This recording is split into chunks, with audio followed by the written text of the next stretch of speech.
Hello, my name's Eric, and welcome to the Big Man's Outdoors. To crimp or not to crimp? That is the question, at least for today, in this video. If you've been following along on my channel at all, I have just been working through some issues on my group size.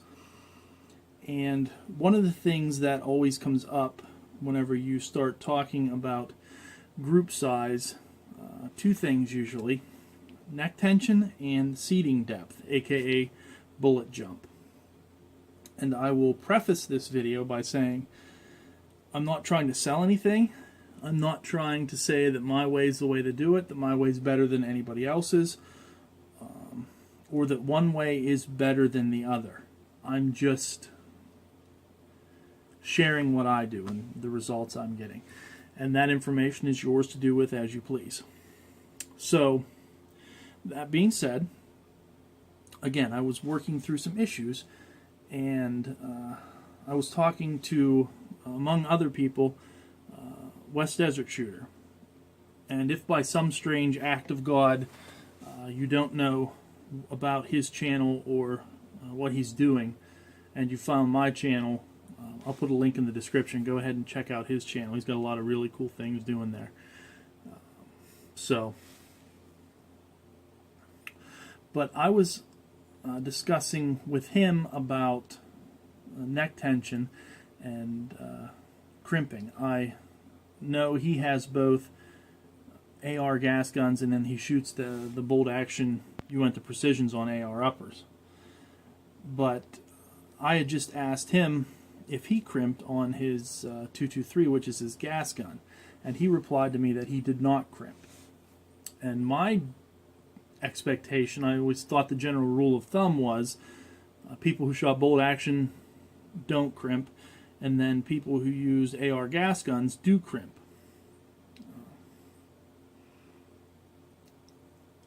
And I was just, I guess, a little surprised about that. So it got me thinking about whether or not I should give not crimping a try. And the other reason why I'm doing that now is because I'm working on some of my load developments involve the 95 grain Sierra Match King, the 80 grain Hornady ELDM, and I also just got some 88 grain ELDM Hornady bullets. And with the 80 grain ELDMs and the 95 grain Sierra Match Kings, I use the Lee Pace Setter die set for the 224 Valkyrie. It's what first die set I got with it. It's what I use. It's what I've always used, and it works great. But the one thing I noticed was for the 95 grain Sierra Match Kings and the Hornady 80 grain ELDMs, it was deforming the bullet tip. The seating stem, or just the way it was designed, was really pushing into that tip of the bullet. And I didn't like that. So the other thing I wanted, so what I did was I picked up a set of Hornady dies for the 224 Valkyrie. And the other reason why I did that was because the Lee die set, the seating stem, is adjusted just by this turn knob.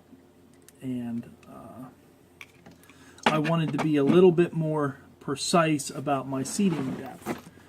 So I wanted the micrometer that you can get for the Hornady die sets. This die itself initially just came with the same type of adjusting mechanism, just a little screw adjustment on the top, but you could also replace that with the micrometer adjustment, and also you can get different seating stems for the different style bullets.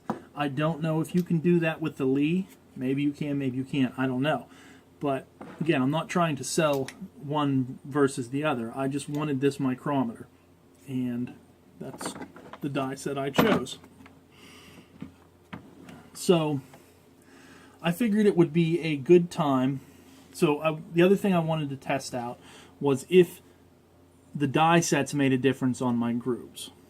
I don't know if they would or not, but I've always reloaded with the Lees. So I wanted to try taking some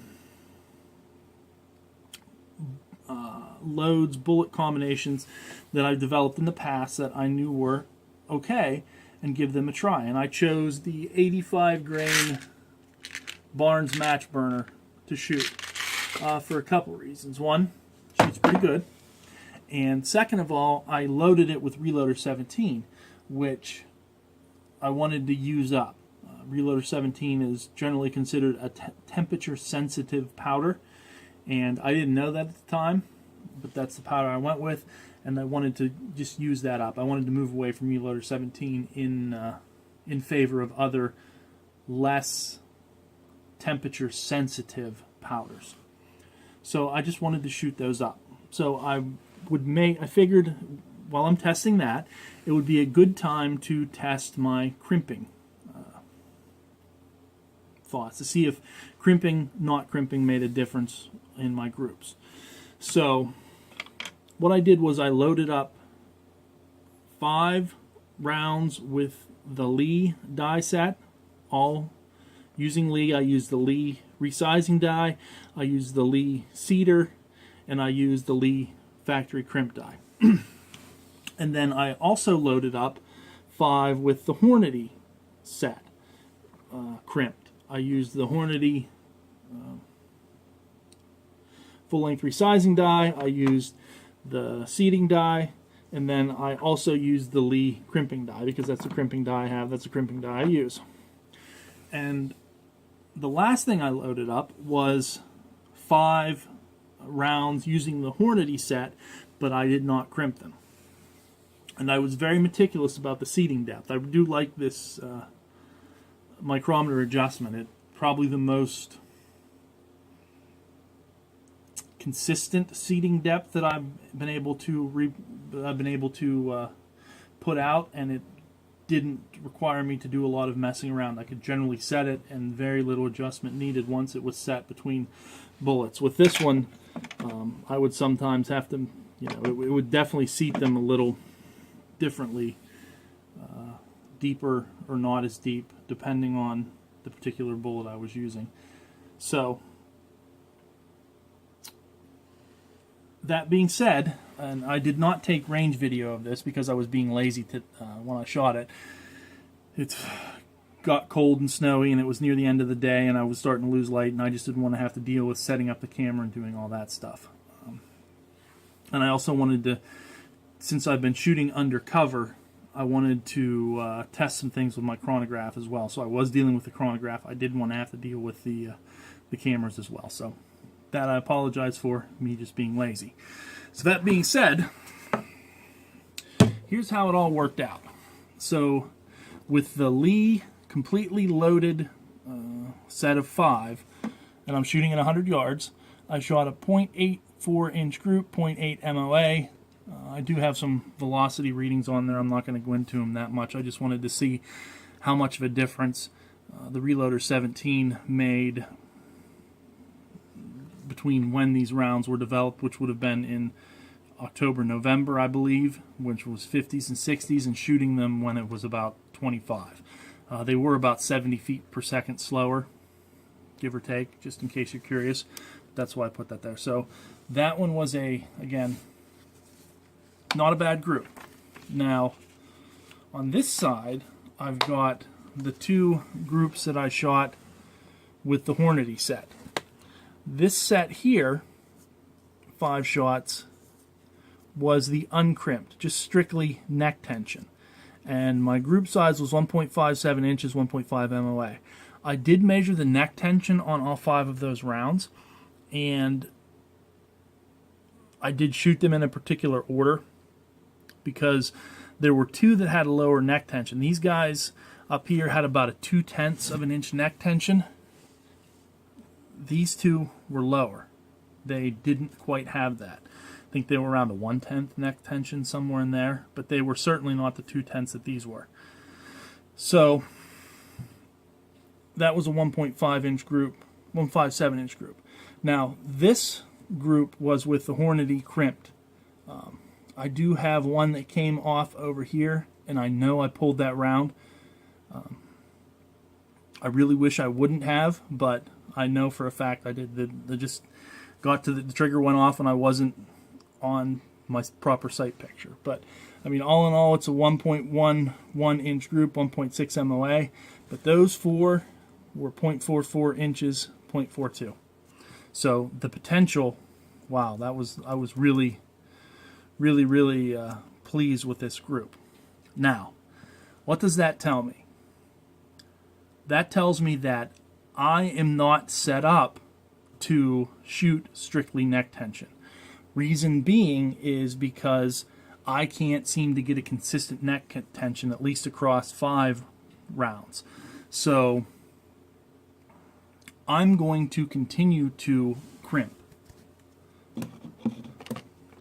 Now maybe I could take one of these dies that maybe the Lee die, and polish the expander ball in there to decrease the size that it expands and give me a better neck tension, or at least maybe a more consistent neck tension. The other thing that I did with these rounds that I hadn't done before, and I wanted to do it because I was relying on neck tension, was brush out the neck of the case. Usually I just clean them, go through my normal brass cleaning prep, which does not involve brushing out the inside of the case, but I wanted to make sure that there wasn't anything crazy around the outside of that neck, especially since I was relying on neck tension. So, in conclusion, at this point, I am going to continue to crimp. Not because I think it's the best thing to do, but because I think that's what I am set up to do right now. Like I said, maybe I'll come back. I'm going to use the Hornady die for my resizing at this point, but maybe I will try and polish up that expander ball in the Lee set and see if I can't get that a little bit smaller to increase my neck tension. I'd be curious again to see if I can get a proper neck tension. I do know they make different dies as well that can focus strictly on neck tension, but I'm not set up for that. So, that being said, I would love to hear what you do. Do you crimp? Don't you crimp? Why? Do you shoot? What are you shooting? Are you shooting a bolt action? Are you shooting a gas gun? Let me know. I'm just curious. I would just love to hear from you and hear your thoughts on the matter. Like I said, I don't necessarily think what I'm doing is the right thing and the only way to do it. I'm just doing what I'm set up to do and what's giving me the best accuracy at the moment. So, again, if you have, just let me know in the comments. So, that being said, again, just like to say thanks to everybody at the Reloader Network, West Desert Shooter as well, for all your input. If you get a chance to check out the Reloaders Network, again, a bunch of great people there with a bunch of information. There's also the 224 Valkyrie Facebook page, Reloaders Facebook page. If you get a chance to check that out, if you're reloading for 224 Valkyrie specifically, there is a ton of information, a ton of great people there as well. So give either one of those places a look if you ever get a chance. Until next time, as always, I appreciate you watching. This is the Big Man's Outdoors, and have fun outside.